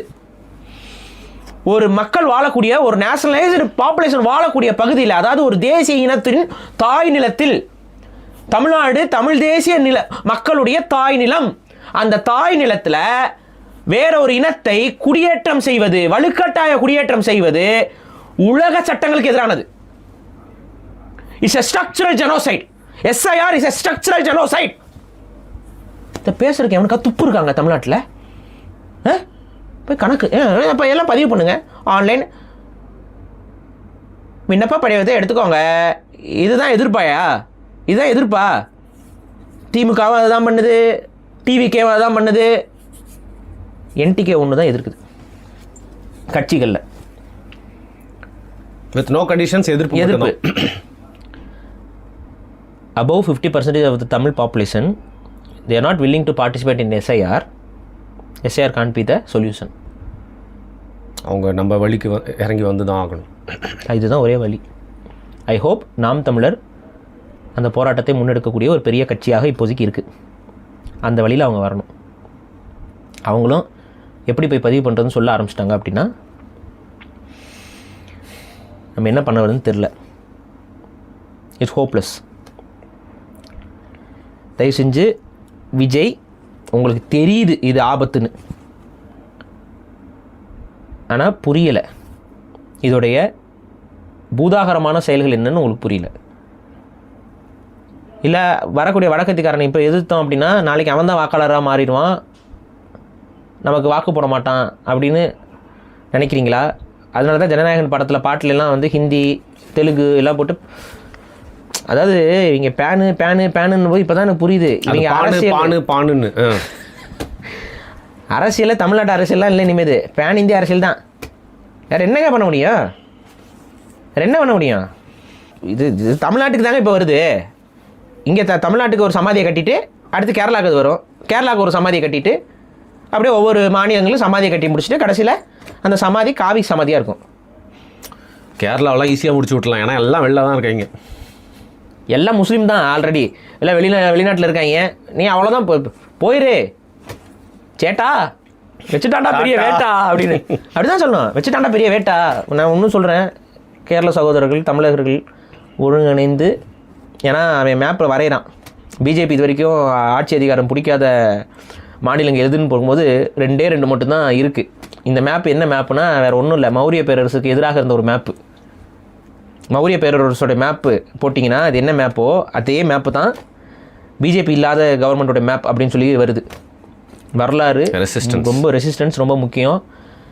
ஒரு தமிழனா நம்ம என்னால் முடிஞ்ச வரைக்கும் இதில் எக்ஸ்பிளைன் பண்ணிட்டேன் என்னென்ன பாதிப்புகள் இருக்குது. சாதி இயக்கங்களுக்கும் இதில் பாதிப்பு இருக்குது, தமிழ் தேசிய இயக்கங்களுக்கும் இதில் பாதிப்பு இருக்குது, இந்த திராவிடம் பேசக்கூடிய மாநில சுயாட்சி பேசக்கூடிய இயக்கங்களுக்கும் இதில் பாதிப்பு இருக்குது.